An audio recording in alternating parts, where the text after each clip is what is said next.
In the age of durable disorder, the scene McFate, forward by General Stanley McChrystal. I received this book from a very dear friend today, and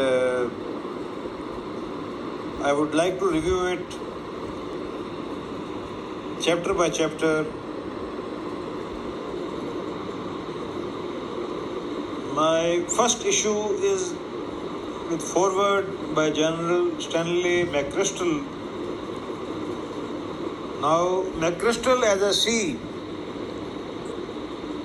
is a man who did not object to the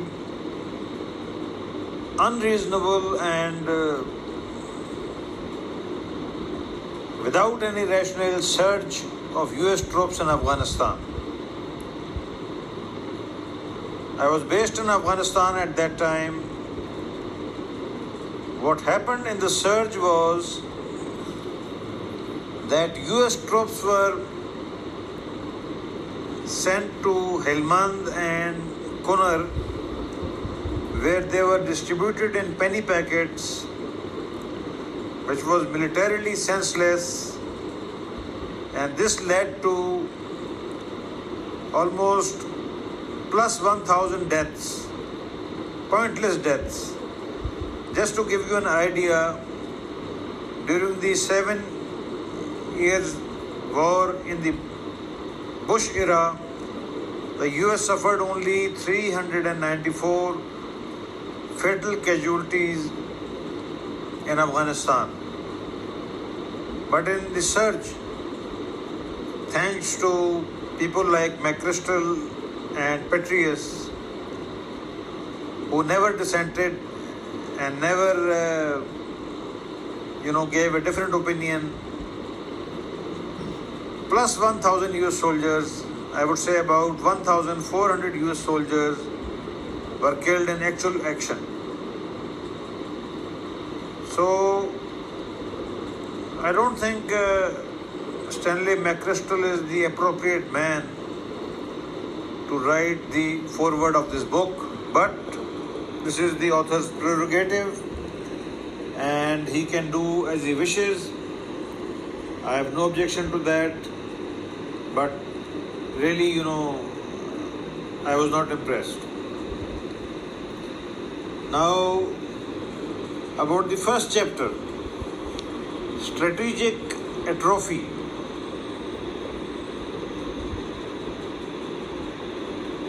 The author asks, why has America stopped winning wars?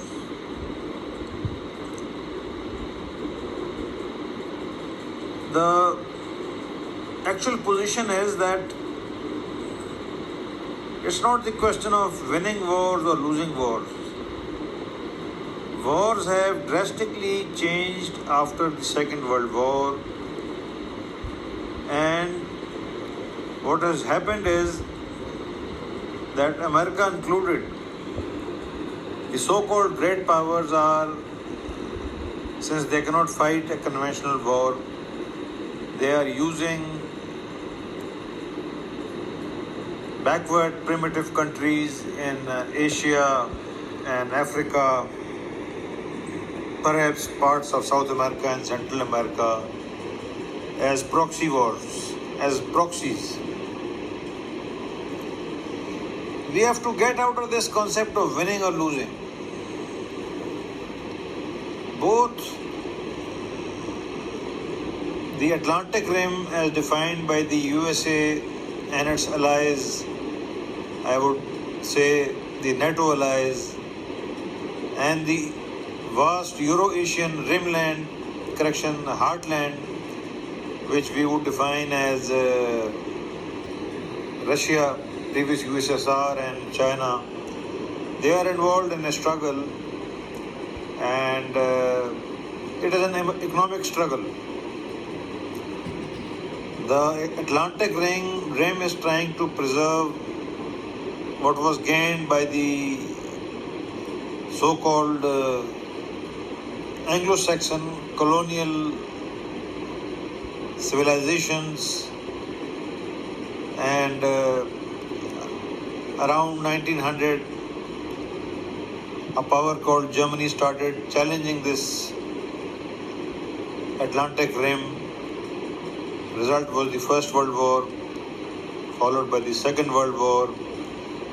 And after the Second World War, the Atlantic rim came into conflict with the vast Euro-Asian heartland called USSR, now reformed and renamed as Russia or CIS, as well as China, again in the process of becoming a great power.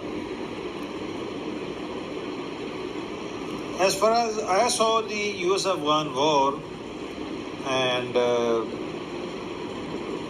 one of my relatives was in Iraq, and he did very well in Iraq. As far as I see both wars, and as far as I have studied the US elite, the idea in the USA is not about winning war. I am referring to Afghan war and the Iraq war. Now there is a big difference between Afghan war and Iraq war, as well as the Vietnam war. In the Vietnam war, US Army had not been privatized. But in the Iraq and Afghan war, this is a privatized US Army. Basically, a man called Rumsfeld, he destroyed the military virtue of the USA. I differ with the author here. Vietnam was not a US failure, because after Vietnam, USA retained its superpower status, and USA did not break like the Soviet Union. So firstly, I differ with his contention that Vietnam was a lost war. As far as Vietnam was concerned, it was a US strategic success. People may differ from it, but this is my view. Around the time of Iraq war and the Afghan war, a despicable man called Rumsfeld, he was destroying the US military from within by privatizing the war. As far as I saw the US effort in Afghanistan, my feeling was that there was a deliberate effort in the US government, the US establishment and the elite and people who call the shots saw both Afghan and US wars as money-making affairs. There was a great deal of corruption in the defense contracts, and I would sum up US Afghan and US Iraq war as a case of the US taxpayer losing and the US elite, the Big Ten, the Winchester 10, or companies like Louis Berger, Black and Veatch, Flour, Halliburton, KBR, whatever you name them, making good money, both in Iraq and Afghanistan. As far as I saw, the US establishment was perfectly satisfied with the war because people were getting richer. The US economy was gaining as far as certain people connected to the war or reconstruction effort in both Afghanistan and Iraq were concerned. So the whole view has changed. The problem is that this is not the age of nationalism. The Second World War was the age of nationalism. There was a pride in your country, patriotism. Since Second World War, and increasingly since the time after this Vietnam War, the whole concentration is on filling pockets. And this has been the case in this Iraq and Afghan war. And the US government has totally turned a blind eye to the massive corruption in both Afghanistan and Iraq, because it suits the US elite. Like the biggest contract in Bagram, the fuel contract, a totally dubious company called Red Star, they got the contract.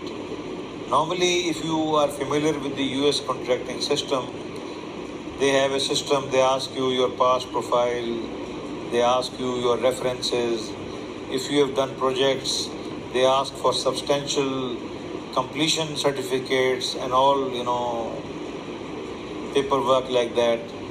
But here is a unique case where a US company called Red Star with a London address with no past profile gets the biggest contract in Bagram. And the lacuna inbuilt is that they have, when they get the project, naturally they build a fuel storage. And when they build a fuel storage for the successive contracts, there is a clause that any company who has a fuel storage will get the contract. So this is a case of unfair monopoly. Now I will cite a case of Louis Berger.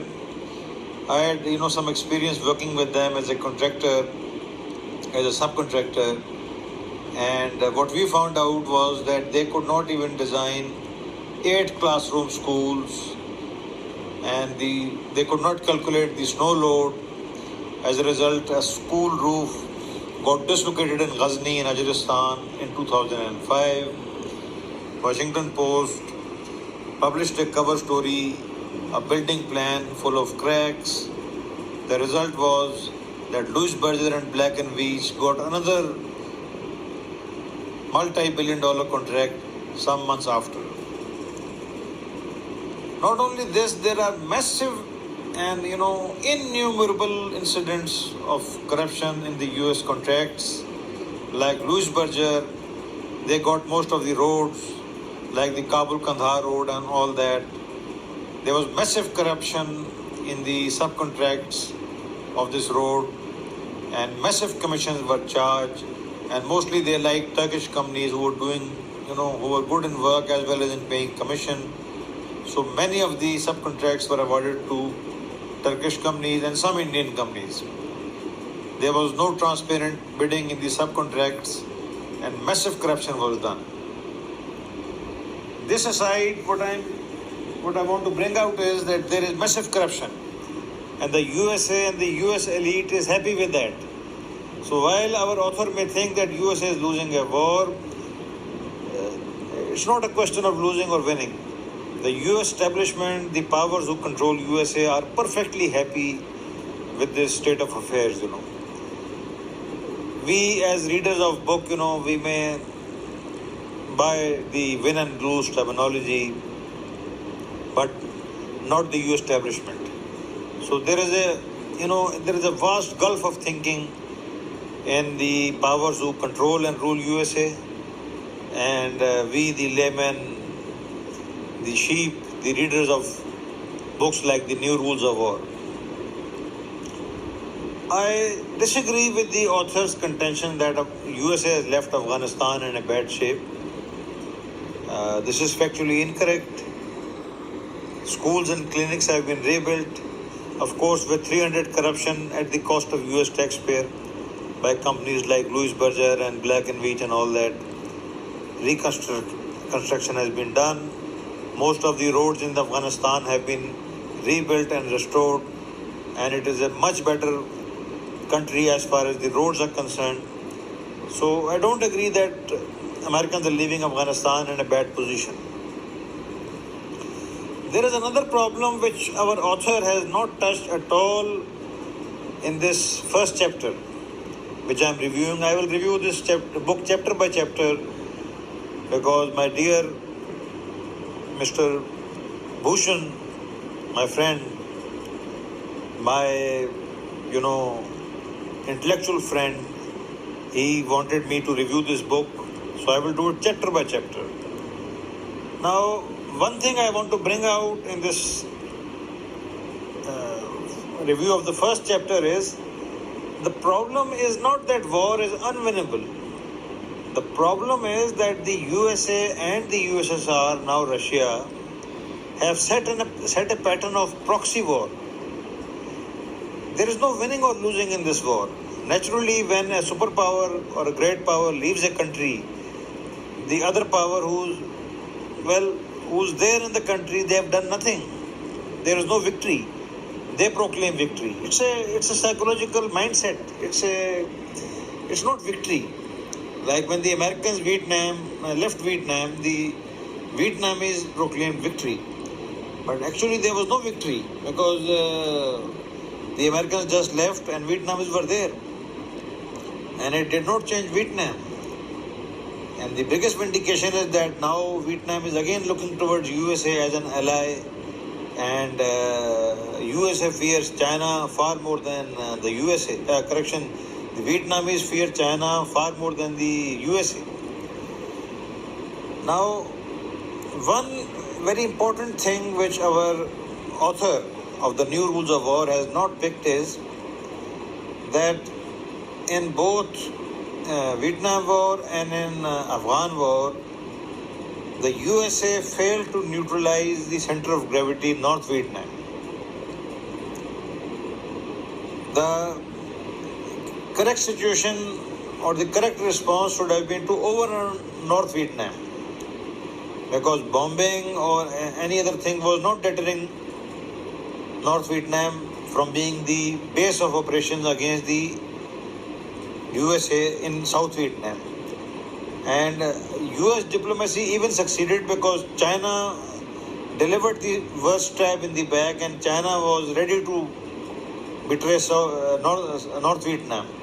But USSR stuck to its guns, and USA did not have the strategic resolution to challenge North Vietnam. So there the USA failed. It was not a North Vietnamese show, it was a USSR versus USA show. But the bottom line is that Vietnam was not a US failure because USA remained a great power. Afghanistan also was not a Soviet failure because Soviet Union disintegrated because of internal factors. There was, a unique case of timing that as soon as the USSR withdrew from Afghanistan, the USSR broke after an year or two. But the disintegration of USSR had a closer link with the very, very internal factors of USSR and Russia rather than Afghanistan. But these were perceptions that the Soviet Union disintegrated because of Afghanistan. My own uncle was ambassador in USSR and he also makes this false claim, but I don't agree, because USSR had serious internal issues and Afghanistan certainly was not the reason why USSR disintegrated. The most important thing that our author of the New Rules of War has not identified is that Afghanistan was a US failure because neighboring states like Pakistan, Iran, and indirectly supported by Russia and China, they played a very important role in the proxy war against USA. But the problem was that this is a psychological and moral problem. The USA lacks the strategic resolution. Strategic resolution is a term which signifies the resolution at a strategic level. USA and its elite, they lack the strategic resolution to challenge states like Pakistan, even Iran, North Korea, and they concentrate on the non-state actors. Like the whole Al-Qaeda narrative is false, because I stayed in Afghanistan for almost 8 or 9 years and still I am frequently visiting and coming back. I have never seen Al-Qaeda. Al-Qaeda is a bogey. What I have seen are state actors, state proxies, no non-state actors, The USA basically, they don't have the strategic resolution to challenge the states like Pakistan, North Korea, Iran. They can't challenge them because, these are nuclear armed states, or in the case of Iran, the Americans have a strange fear from Iran, which has no link with nuclear thing, but they have some. I can't really describe it. Maybe psychologists or psychoanalysts can do something, but the U.S. as a state, they fear Iran. This is what I've seen. I've discussed this with innumerable U.S. decision makers, and they've got some hang up, some I can't really define it. USA and Afghanistan, they failed to challenge the Pakistani state, and they failed to address those concerns. And I would say that it was even an inefficiency. Like the US embassy in Pakistan, they have a huge setup. And they even set up a Luzon kind of headquarters in the Pakistan's 12 Corps in Quetta. But the problem is that the US diplomats and the US soldiers and CIA guys in Pakistan, they were not doing their duty. They were getting all the benefits and allowances and perks and privileges, but they never developed a mechanism to monitor and control how many army units Pakistan ever deployed to interdict or to check the Taliban infiltration from Pakistani Balochistan to Afghanistan. There was no mechanism. And this was because of sheer US inefficiency. The interesting part is that the Pakistani state never deployed even a single battalion all along the 1,500 kilometer border between Pakistani Balochistan and Afghanistan. And the US diplomats based in Pakistan, they were so damn inefficient that they never instituted a mechanism to check this. So, while the first chapter was interesting, I don't agree with the author's discussion and his analysis. He says that the good news is that we can still win, war is knowable, and half of winning is knowing what it looks like. The bad news is we have forgotten how, unquote. Well, there is nothing new in what he is saying, But, the problem is that the issue is complicated, and for now, I think this is just my impressions and my views on reading the first chapter, and we will read durable disorder sometimes later and discuss that. Thank you.